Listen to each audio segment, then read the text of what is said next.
Hello student, मैं पूनम श्रीवास्तव रचना शिक्षण प्रशिक्षण केंद्र जौनपुर से आज मैं D Ed SC ID 4th semester को पेपर नंबर 12 टीचिंग मेथोडोलॉजी पढ़ाने जा रही हूँ। उसका यूनिट 5 है टीचिंग ऑफ रीजनल लैंग्वेज। आज मैं 5.3 क्लियर आउट करूंगी। 5.3 है different approaches and technique of teaching Hindi या रीजनल लैंग्वेज। भाषा शिक्षण मूलतः कला है, अतः इसमें पारंगत होने के लिए प्रतिभा के साथ साथ अध्ययन, प्रशिक्षण, प्रयोग तथा अभ्यास की आवश्यकता होती है। भाषा का शिक्षण अन्य विषयों के शिक्षण की अपेक्षा कहीं अधिक महत्वपूर्ण है, क्योंकि भाषा शिक्षण से न केवल विषयगत तथ्यों की ही जानकारी प्राप्त होती है, अपितु इसके माध्यम से हमारा संवेगात्मक विकास होता है, व्यक्तित्व निखरता है, स्वस्थ अभिरुचियां तथा अभिवृत्तियां जन्म लेती हैं। भाषा के द्वारा बच्चे या विद्यार्थी में सांस्कृतिक चेतना और सौंदर्य बोध का विकास होता है। भाषा के द्वारा बच्चे की सृजनात्मक प्रतिभा का विकास होता है। भाषा शिक्षण द्वारा बच्चे में भाषाई कुशलता का विकास किया जाता है। हिंदी भाषा के शिक्षण को प्रभावी बनाने के लिए विभिन्न शिक्षण उपागम एवं तकनीकों का प्रयोग कर हिंदी भाषा का शिक्षक बच्चों में साहित्यिक प्रतिभा का गुण भरता है तथा बच्चे के मानसिक, संवेगात्मक, नैतिक तथा सामाजिक विकास द्वारा उसके संपूर्ण व्यक्तित्व को विकसित करता है। भाषा शिक्षण के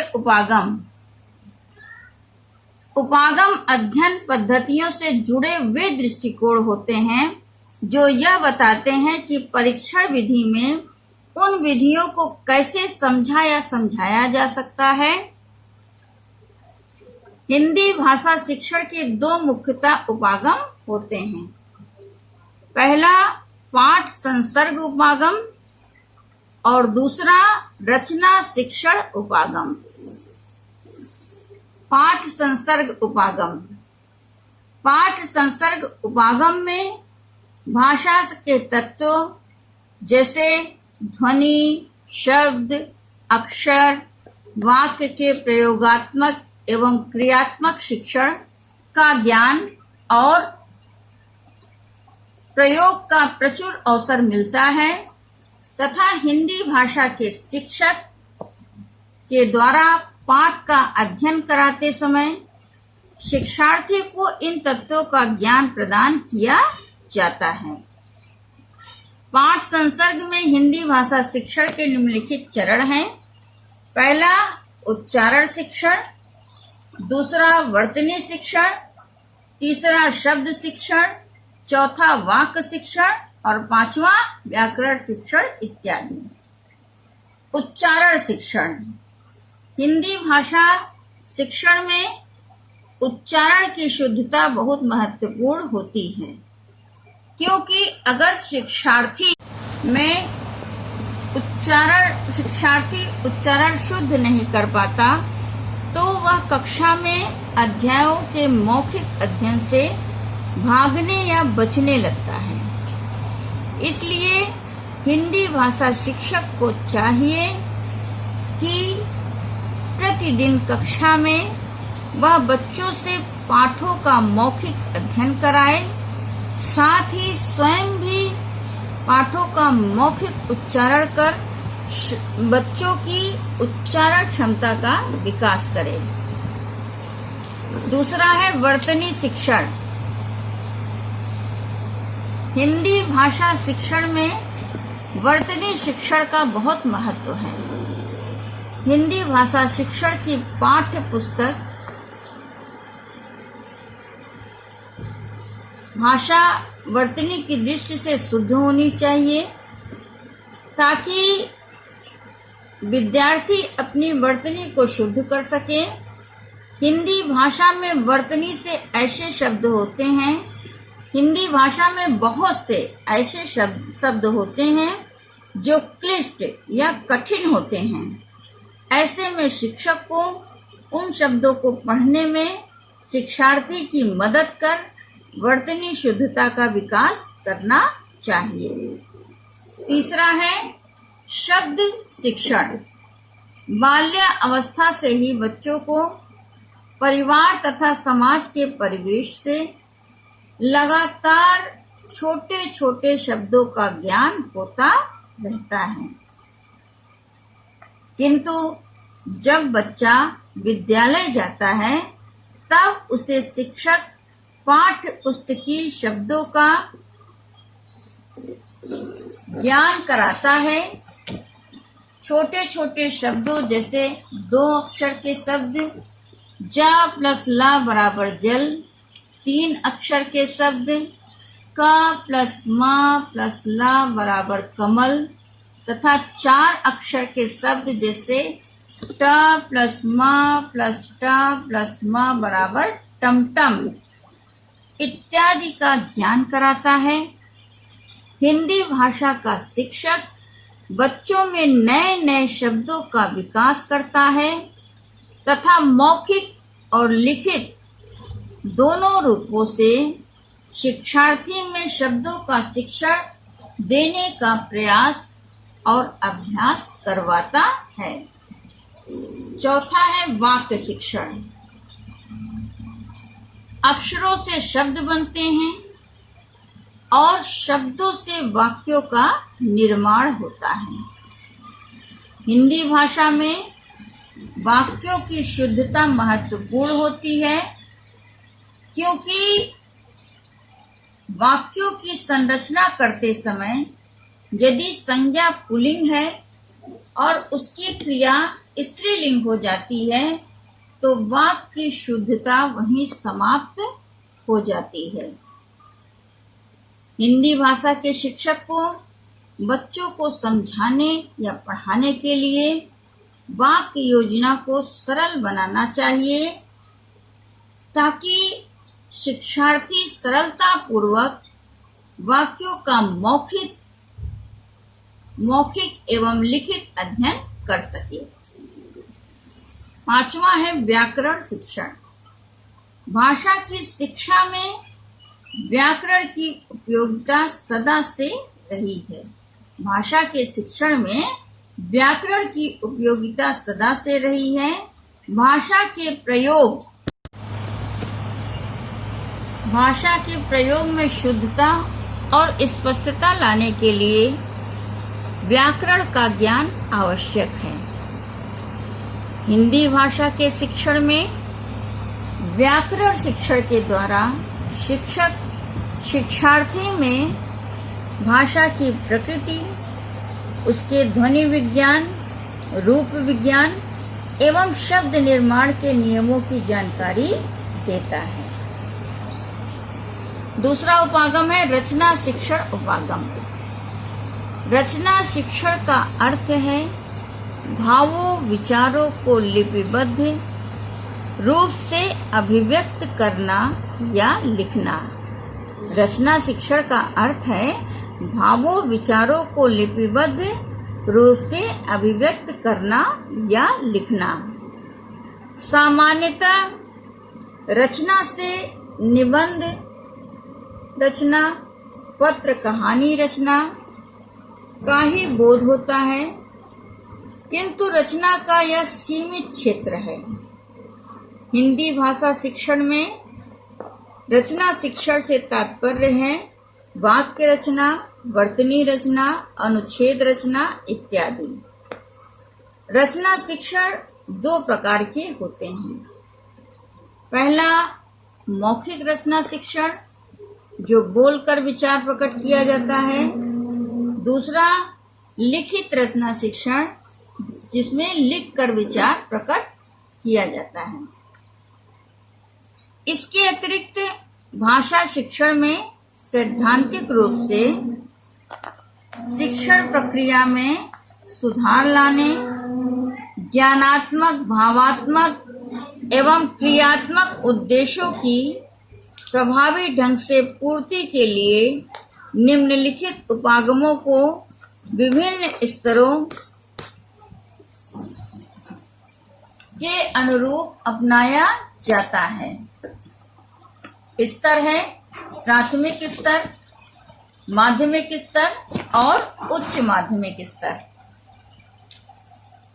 प्राथमिक स्तर के प्रतिपादक हैं हर्बर्ट, माध्यमिक स्तर के प्रतिपादक हैं मॉरिसन और उच्च माध्यमिक स्तर के प्रतिपादक हैं हंट। सर्वाधिक बल किस पर दिया जाता है इन स्तरों पर? प्राथमिक स्तर पर स्मृति, माध्यमिक स्तर पर अवबोध और उच्च माध्यमिक स्तर पर चिंतन। हर्बर्ट का शिक्षण उपागम 1898 में अमेरिकी शिक्षा शास्त्री थे ये। हर्बर्ट ने प्राथमिक स्तर पर मुख्यतः भाषा के सामान्य ज्ञान पर अधिक बल दिया है। इस स्तर पर बच्चों में स्मृति क्षमता कम होती है। इस स्तर पर बच्चों में पुनरावृत्ति आवश्यक होती है। हर्बर्ट के अनुसार इस उपागम में शिक्षक सक्रिय रहता है जबकि शिक्षार्थी निष्क्रिय होता है। हर्बर्ट के शिष्यों द्वारा हर्बर्टीय पंचविधि को प्रतिपादित किया गया है, जैसे प्रस्तावना, प्रस्तुतिकरण, तुलना, नियमीकरण या पूर्वावलोकन, प्रयोग या अभ्यास। दूसरा है मॉरिसन का शिक्षण उपागम। मॉरिसन शिक्षण उपागम को बोध स्तर या समझ स्तर की शिक्षण व्यवस्था भी कहते हैं। मॉरिसन ने बोध स्तर के शिक्षण मॉडल को 4 चरणों में प्रस्तुत किया है, जैसे उद्देश्य, संरचना, सामाजिक प्रणाली, मूल्यांकन प्रणाली।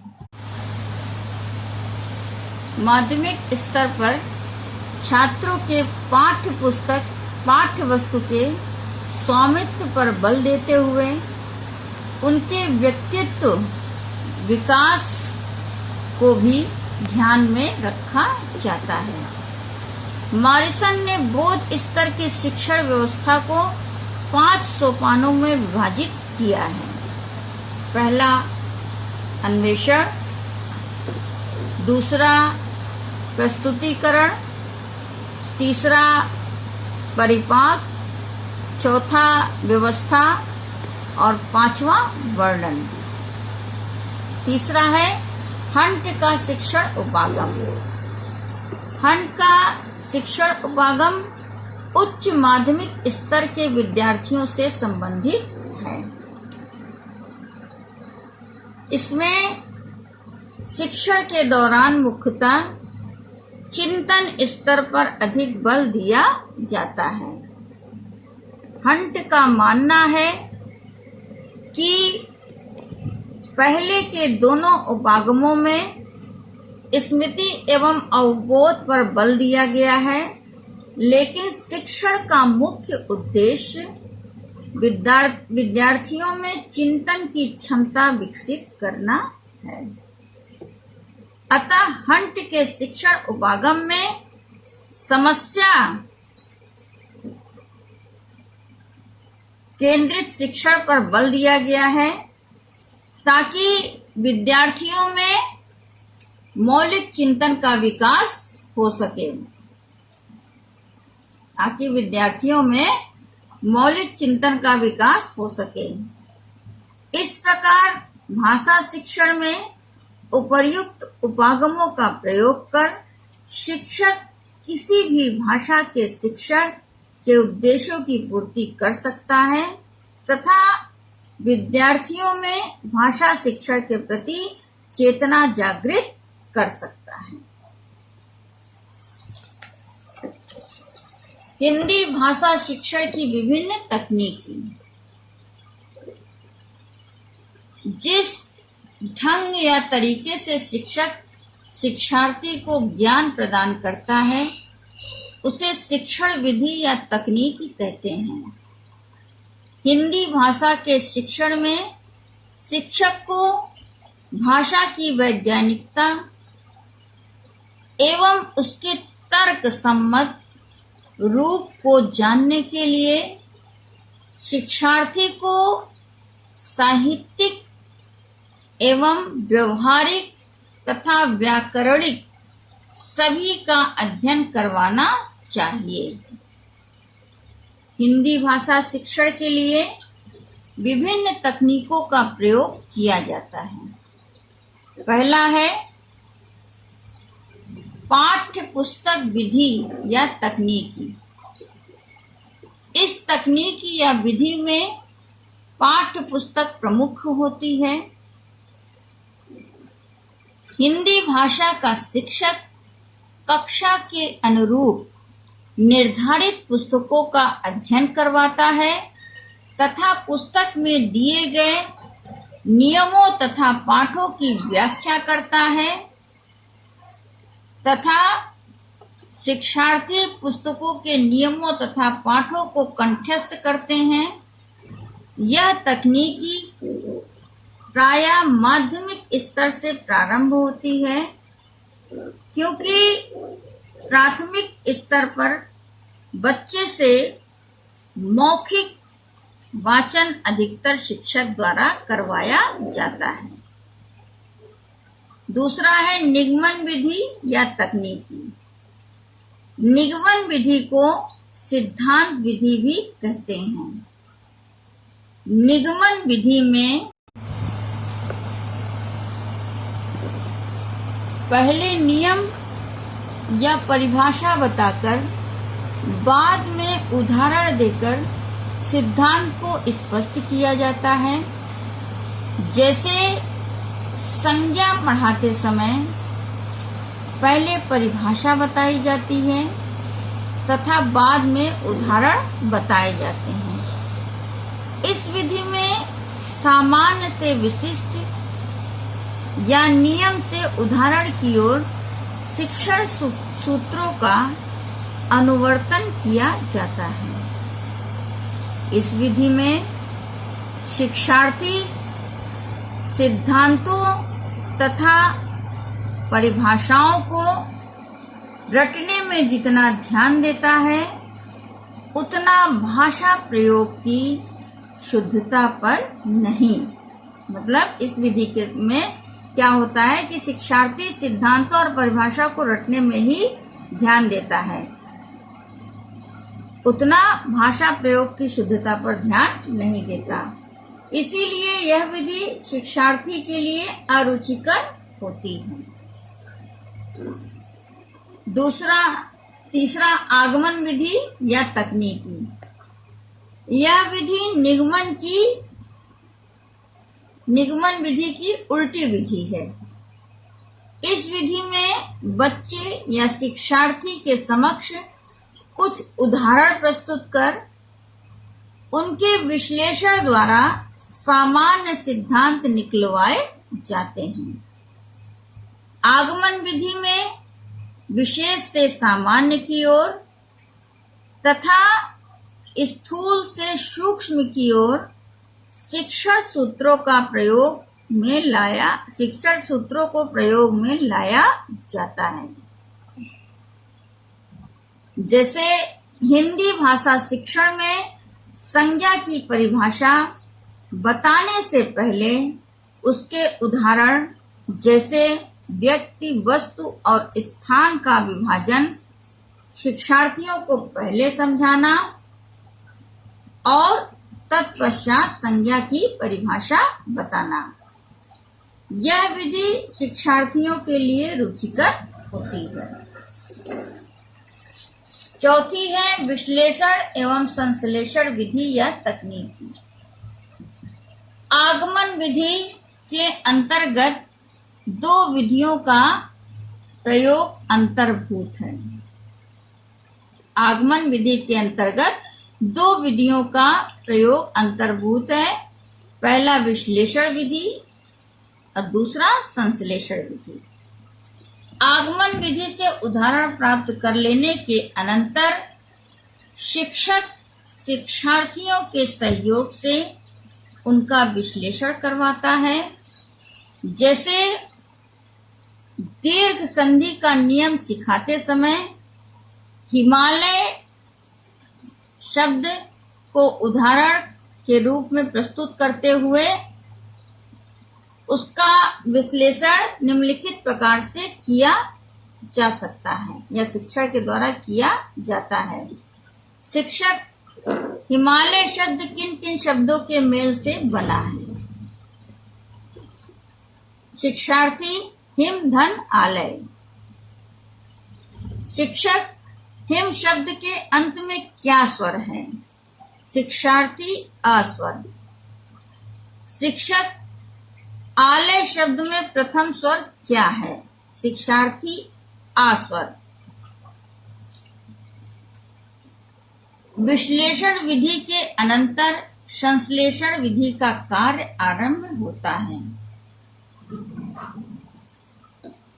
विश्लेषण विधि में जिन तथ्यों को फैलाया गया है उनको समानता के आधार पर समेटना या इकट्ठा करना संश्लेषण कहलाता है।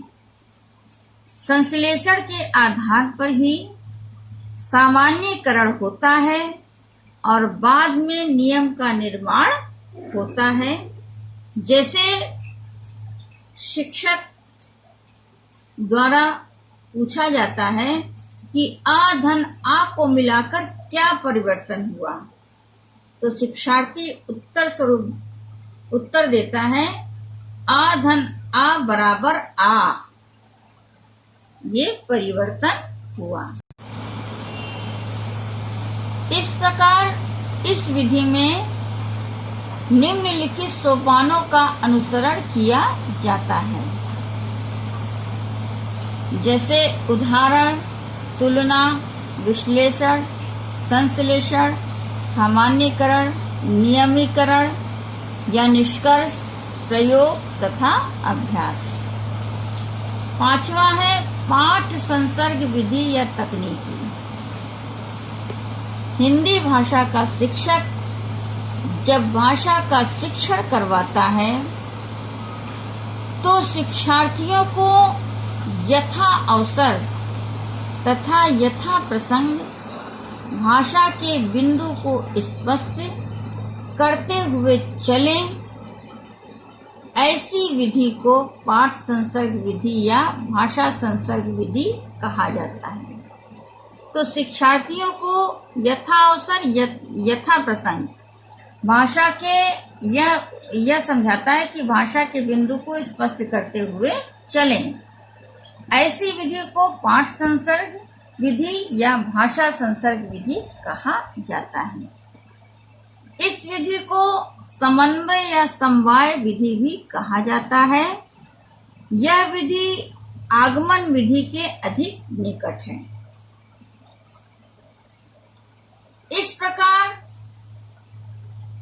हिंदी भाषा के शिक्षक को कक्षा की परिस्थितियों तथा बच्चों की क्षमता एवं स्तर के अनुकूल भाषा शिक्षण विधियों का चयन कर भाषा के शुद्ध रूपों के शिक्षण से शिक्षार्थियों के भाषा के साहित्यिक, सैद्धांतिक एवं व्यवहारिक ज्ञान का वर्धन करना चाहिए। अभी यहाँ पर आपका ये different approaches and different technique का टॉपिक समाप्त होता है। मैंने आज आपको हिंदी भाषा शिक्षण के विभिन्न टेक्निक और विभिन्न अप्रोचेस के विषय में पढ़ाया। जैसे हिंदी भाषा शिक्षण के दो अप्रोचेस, पाठ संसर्ग उपागम और रचना शिक्षण उपागम। उसके अंतर्गत हर वर्ड का शिक्षण उपागम, मॉरिसन का शिक्षण उपागम और हंट का शिक्षण उपागम पढ़ाया।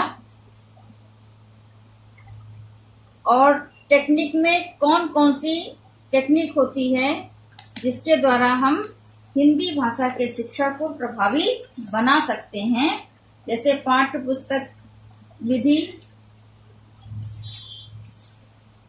आगमन विधि, निगमन विधि, संश्लेषण विधि, विश्लेषण विधि, पाठ संसर्ग विधि इत्यादि।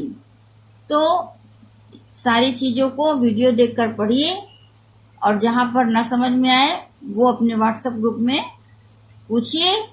मैं आपके इस टॉपिक से संबंधित कुछ प्रश्न देना चाहती हूँ जिसको अपनी कॉपी में एक असाइनमेंट के रूप में लिख लीजिएगा। तो आपका जो भी व्हाट्सएप ग्रुप है उसमें सेंड करिए तो मैं उसको देखूंगी। पहला प्रश्न है, हिंदी भाषा शिक्षण के विभिन्न उपागमों की व्याख्या कीजिए। हिंदी भाषा शिक्षण के विभिन्न उपागमों की व्याख्या कीजिए। दूसरा प्रश्न है, हिंदी भाषा शिक्षण की विभिन्न विधियों या तकनीकों का वर्णन कीजिए। हिंदी भाषा शिक्षण की विभिन्न विधियों या तकनीकों का वर्णन कीजिए।